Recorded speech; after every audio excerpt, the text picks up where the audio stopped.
Shoot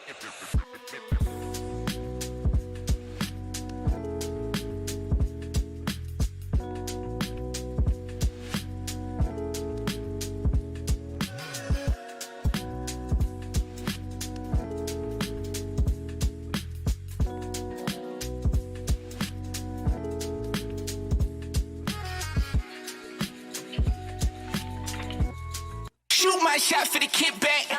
Flip that L, that's a mismatch. Champion rings, that's big racks. Big Sun Devil welcome, man. Got Sam Leavitt here. We got Headspace, brought to you by Branded Bills, man. Elevate your brand with Branded Bills, the perfect headwear and apparel. Use code PHNX for 20% off.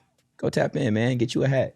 Something like this or something different, you know, get a custom. But Sam, QB1, 10. What's up, family? How you doing? Doing good, man. Doing good. How you doing? Glad you had me on the show today, so I'm excited. You feel me, bro? Hey, we just out here chopping it, bro. That's all it is. No doubt. You feel me? So Headspace, we're gonna get into it, man. You know, the podcast where we go into the behind the scenes of an athlete, where we go into the mindset, the headspace. We're not worried about what we're doing on the field, but we're more worried about, you know, the lifestyle of them, the lifestyle of, you know, what happens behind the scenes, because a lot of people don't get to hear that. You know, a lot of interviews are entailed by what we do on the field and our performance, but athletes are a lot more than that. So we're gonna dive into this one right now.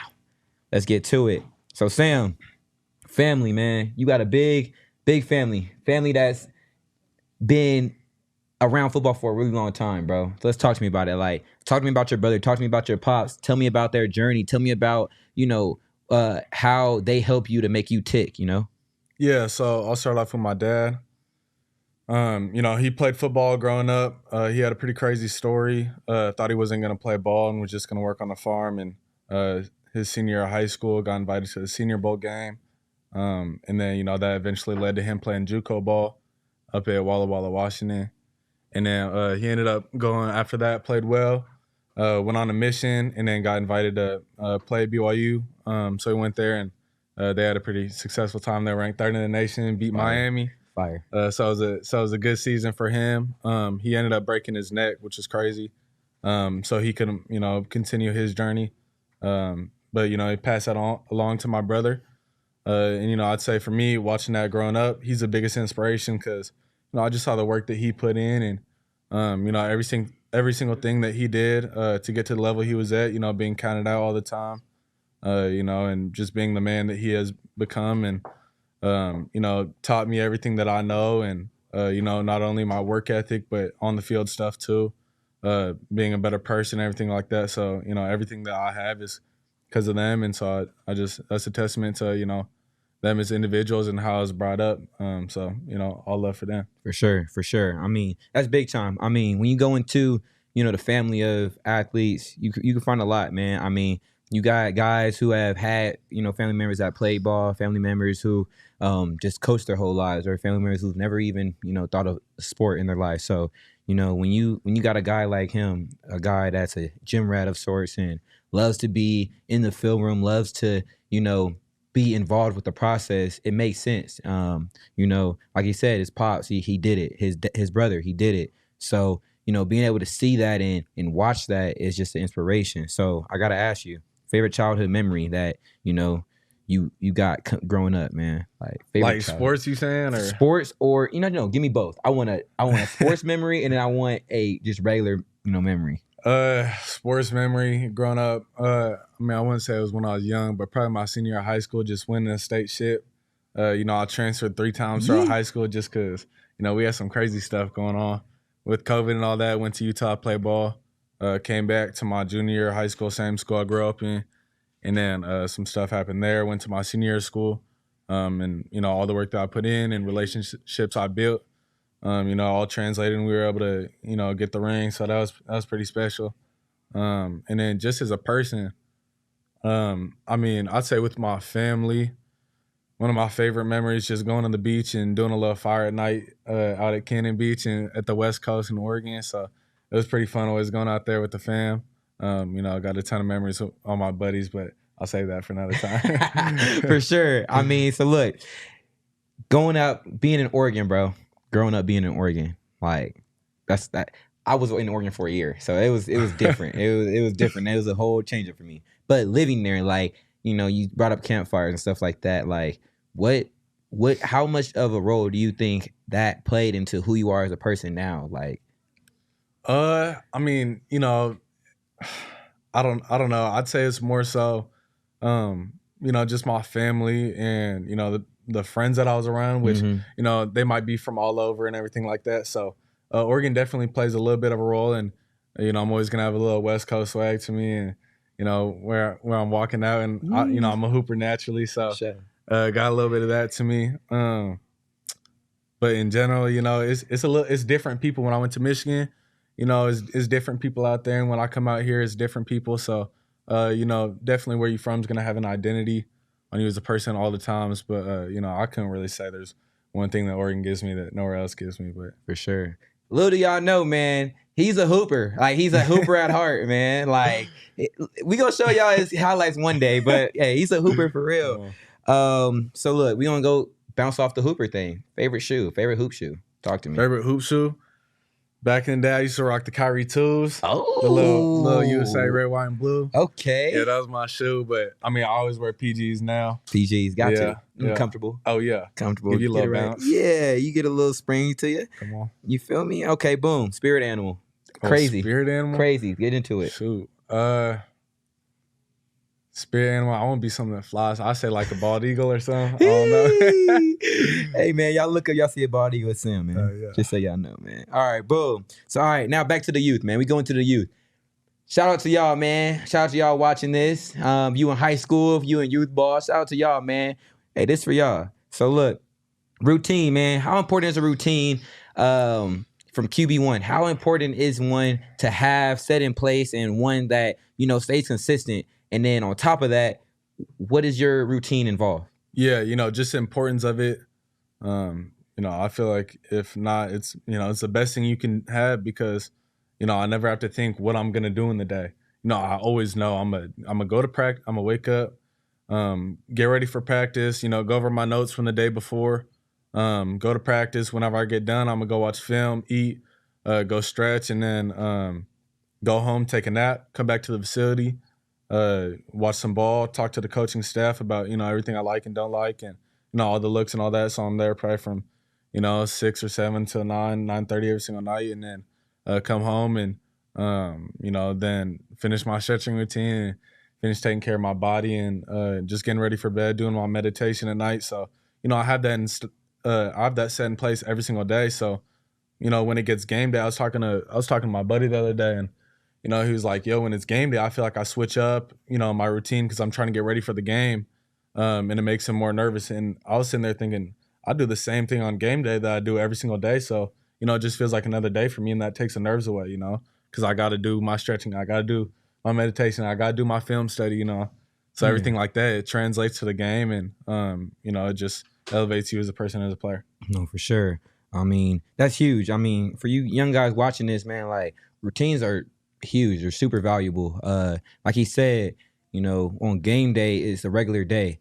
You don't gotta treat it like it's anything special because you should be going at practice every day like it is a game. Going at practice every day, trying to get better, trying to get, you know, that 1%.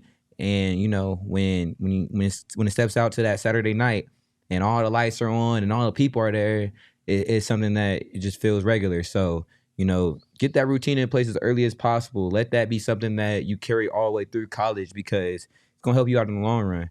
So, you know, talking about high schoolers, man, Gatorade Player of the Year, man, out in Oregon, #1 player in Oregon. How did that routine change when you got to college and how much of a difference did that make when you started that routine and putting it in place? Yeah, I mean, I honestly had it from a really young age. Mm-hmm. I mean, Same thing I'm doing now, I probably did my sophomore year of high school. That's hard. Yeah, that's just because my brother, you know, and everything that, you know, he showed me growing up. Yeah. So the routines that he had in college and in the league were the same ones I had in my sophomore year of high school. Mm-hmm. Aside from the film study aspect and knowing the game and everything with that, because you can only do so much in high school. You only know so much ball. But, you know, in terms of taking care of my body, what I'm eating, you know, how hard I'm working out, how much I'm stretching and everything like that. So the ball aspect's a little bit different.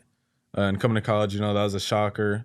I had an idea kind of, but you know, it's completely different. When you're in that, Once you get there, for and, sure. you know, you playing quarterback at this level and understand going to a pro style I was at last year and understand all the checks you got to make in the run game and protections. It's a lot. So you're not out there just playing ball no more. You got to think as well. No, for sure. So. No, that's big time. I mean, for you to have a routine in place your sophomore year is something that a lot of people don't have. A lot of people don't have, and that makes sense as to why you got those accolades that you achieved and all that. So, like I said, young guys, talking to y'all, put it in place. Gotta get on that. Man, right now. So look, going to setbacks and lessons, I mean, I feel like just as a human in general, you know, just as a person, you're either going into a storm, coming out of a storm, or inside of a storm. And I feel like it's something that you got to apply to your daily life. I feel like it's something that you got to know so you can keep on going, keep on pushing, and don't let anything, you know, affect you and throw you off course too much. I mean, it's a hard thing to do when, or a hard thing to deal with when something's bad and you're just like, you get down on yourself and don't expect nothing else to get up and get better. So, you know, I feel like as an athlete, especially, it's huge to know that, you know, when something's not going right, it's going to get lifted up at one point. It's going to change at one point. So you got to keep on going, keep on stacking days so you can put yourself in a better situation. So my question to you is, what's the most life-changing event that caused you to refocus and realign with everything going on? Yeah, first off, I just want to say, you know, to be able to even come out of stuff like that, any hard lessons, you gotta have a rock and a foundation, you know. Sure. So whether that's your Lord and Savior in heaven, or your family or your friend, you know, whatever, you got to find what that is and have the belief in yourself, or else you're never gonna get out of anything. But for me, I probably say one of the biggest life lessons or you know, changing moments in my life was, I'd probably just say my sophomore year going to Utah, just because it was COVID and it was crazy, you know. Nobody knew what was going to happen in Oregon, so I had to leave and, you know, get a season of film just for colleges to get recruited and all that. And, you know, I didn't have no buddies out there. I brought two of my friends actually with me, but we didn't know nobody else, and our season was kind of crazy. And, you know, one of my buddies ended up getting hurt. You know, I got benched halfway through. You know, I didn't want to be there, and just the whole situation in general was, you know, pretty bad for me. And, you know, but that was a great lesson for me to have, you know, faith in the end goal and the reason why I'm doing it, you know. So, and then transferring here, you know, going to MSU, and I loved it there and everything like that. Had my best friends and my buddies, and having to pick up all my bags and leave, you know, 8 months into the process. As an 18-year-old kid, you know, it's rough on you for sure.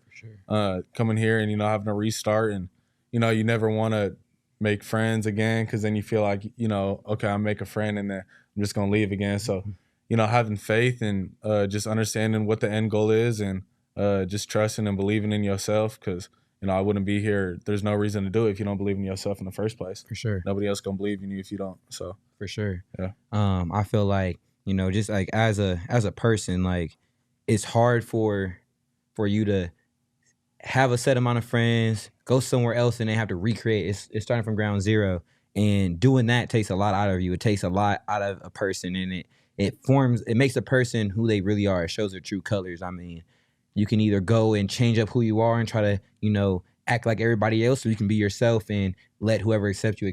And, you know, sometimes that could be a positive, sometimes that could be a negative. You know, I had experienced that a lot with my pops being a coach. And, you know, that was something that, you know, really grew me to who I am today, of just, you know, I don't care what anybody thinks, just be who you are, be yourself, and it rubs off. It's a good energy, and just like yourself, like, you're who you are every single day. And you don't try to please anybody. It's natural, and, you know, that's what makes you who you are, and that's what, you know, makes you unique, you know? So another thing is, what's unique about you that nobody knows other than, you know, moving around and stuff like that? Shoot, unique about me? Yep. I mean, I would say my work ethic. Okay. But I feel like a lot of people know that now. Yeah. Unique. That's the thing, though. I feel like with your work ethic, though, it's another level of, like, crazy to you. Like, you know, like that work ethic, like, I mean, guys, like, mind you, as a college athlete, you're there all the time. You're at the facility all day. So if you spend extra hours there and you don't go home, like, you got to be really committed to this, man. And like, everybody has like, everybody's different. Like, I try to get at least extra hour or 2 hours a day in the facility. Like, that might be light. I don't count the hours really, but like, I try to spend a little extra time there and like, every day and let that carry out throughout the week. But he is there every day to like 10, 9:30, like, guys, we got to go to sleep. But he's like, no, I got to be in here watching film. I got to get better. And like, that's something that, a lot of guys don't have that commitment to the game. And that's why on Saturdays, you guys see him making the plays he makes, man. Like, it's the commitment that comes with it. It's the effort that comes with it. And it's gonna translate. I mean, it's what makes him great. And then, so I'm gonna take that question away because you answered it with that one. So you ain't got to go into it no more. But best and worst thing that come from being a quarterback, though. Oh, I know that's a hard one. No, yeah, that's a good one. Best thing, I mean, well, all the praise, obviously, but that's not what you do it for. Yeah. I probably just say, when you put all the work in, coming from spring ball and winter and all that, and not everybody fully believing and trusting in you yet, and then you get to fall camp, you continue to put the work in, and now you prove yourself, and the whole team just buys in. So that's pretty special when you got the whole team just buying in on you, and it's not like anything else other than your play and the work that you put in was attributed to that. That's all it was. So there's something special to that. That's my favorite part.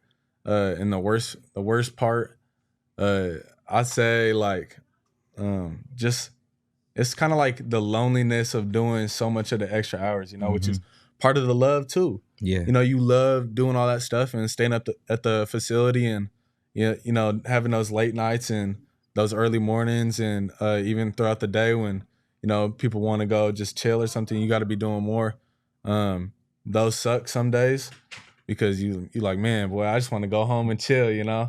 But you can't have that. So I mean, that sucks as well. But also at the same time is why you do it. For sure.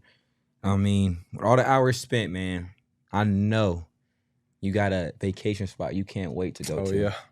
Name me the top. Just give me two. Just give me top two where you got to hit in the next 4 years, bro. Vacation spots. I got to go to Turks and Caicos. Ooh. I got to go check that out. My brother been going out there a bunch, so I got to go see what that's all about. And then Spain. Okay. Yeah. I didn't expect that one. Nah, yeah. Why Spain? I don't know. I just want to go somewhere in Europe. That's kind of like, but that's kind of my spot. What about you? Where you want to go?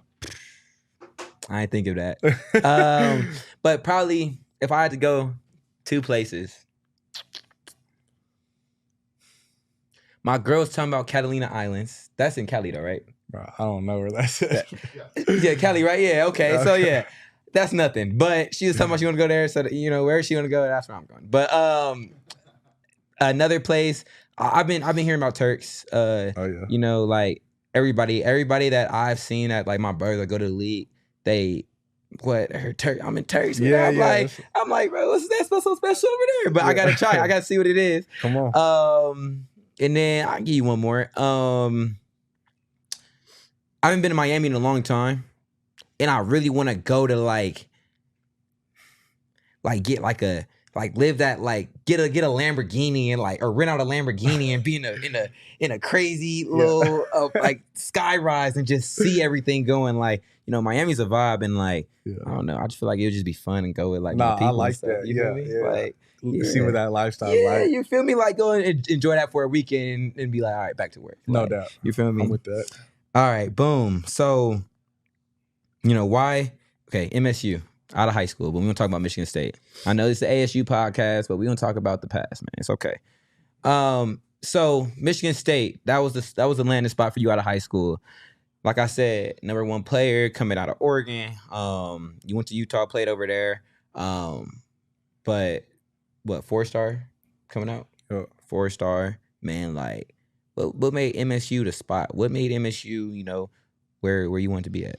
Yeah, I mean, I was pretty under-recruited. Played really well my senior year, and that kind of, skyrocketed everything. So I was talking to Michigan State in Washington throughout the year while I was committed to Washington State. And so I didn't really want to, entertain anything else other than those 3 schools for real. So when other schools would call, I'd just say, you didn't rock with me before. Why would I, go take my chances on you now? So they kept that relationship throughout the year. And then when I went on my visit, well, I just loved it. Loved everything about it, the culture and everything. Still got big love for MSU for sure. My guys all out there, hope they're doing good, and everything like that. But I just like the atmosphere and get to play in Big Ten ball. So that was my main reasons. For sure.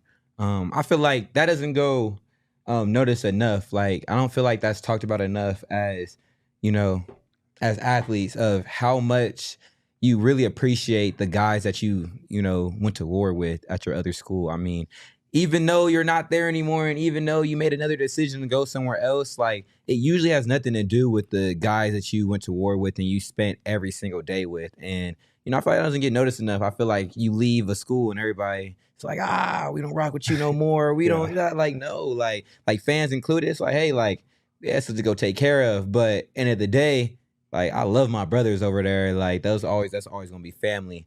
For sure, that's real. So with him talking about Michigan State like that, like, that's what it is. Like, shout out my dogs over there at Eugene, Oregon. How y'all rocking over there, man? Love y'all boys, man. But yeah, man. Last question for you, bro. So boom, this year started the year off right, got a dub. Wyoming knocked them out.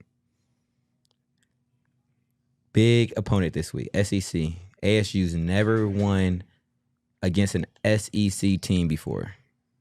All the pressure's on, bro. But it's not pressure to you. It's regular. So what? I'm excited talking about this, bro. Like, I'm getting juiced up just bringing it up, man. Like, what do you feel like? It's not even to prove. It's just like what are you excited for people to see? Like, what are you excited for, people to, like, realize when we line it up and, this SEC team comes into our house and we play them, we line it up with them. Like, what are you expecting? What are you trying? Like, what are you seeing, bro? Like, I mean, first off, I'm just excited for the opportunity, For sure. Blessed to be in this situation and be able to go and battle with my guys. So, we got a real deal team, and I feel like folks are really gonna, see what we're all about, and see what I can do with the ball in my hands. So, I'm just excited to, be in that situation, and hopefully we get the crowd sold out and everything like that. And that's gonna be the most fun part, just being in the atmosphere and really seeing, how we can get this whole thing rocking. Because, well, we could do something special for real. For sure. With this team and staff. So for sure. I mean, guys, pull up, man. This is gonna be one of the this is a game for all the ASU students, ASU faculty, the ASU supporters. Even if you're not an ASU supporter and you live in Arizona, come to an Arizona State game. See what it's about. You never been? Come pull up. This is the game to come to. Coach Dilly's trying to pack it out, man. He's trying to make sure that when we get the whole state of Arizona in that stadium, man. Even if it don't fit, y'all can stand up, man. We can make it work. We got a good little standing area at the top, man. Yeah. So we gonna make it work. But hey, man, this is Headspace. Shout out to Branded Bills for sponsoring the show, man. Hey, we're gonna get into it, man. This is episode with Sam Leavitt. You know what it is. 10 QB1. Everybody get into it, man.